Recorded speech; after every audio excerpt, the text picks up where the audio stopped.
ताज्या बातम्यांसाठी महान करेला सबस्क्राइब करा आणि बेल आयकॉनला क्लिक करा।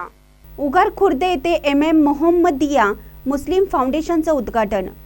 उगार खुर्द येथे MM मोहम्मदिया मुस्लिम फाउंडेशनचं उद्घाटन प्रमुख पाहुणे असलम नालबंद, कागवाड PSI राघवेंद्र खोत यांच्या हस्ते करण्यात आलं।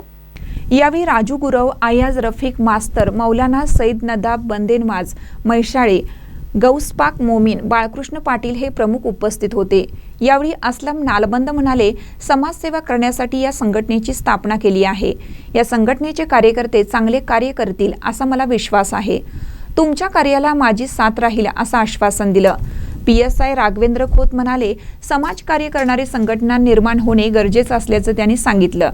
MM मोहम्मदिया मुस्लिम फाउंडेशनचे पदाधिकारी chairman Bandenbaz Mhaishale, vice chairman Gauspak Momin, secretary Yasin Dange, joint secretary Arif Mhaishale, खजिनदार सलीम मुल्ला आदी पदाधिकारी उपस्थित होते।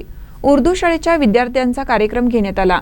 महानकर न्यूजसाठी प्रभाकर गोंधळी, उगार खुर्द।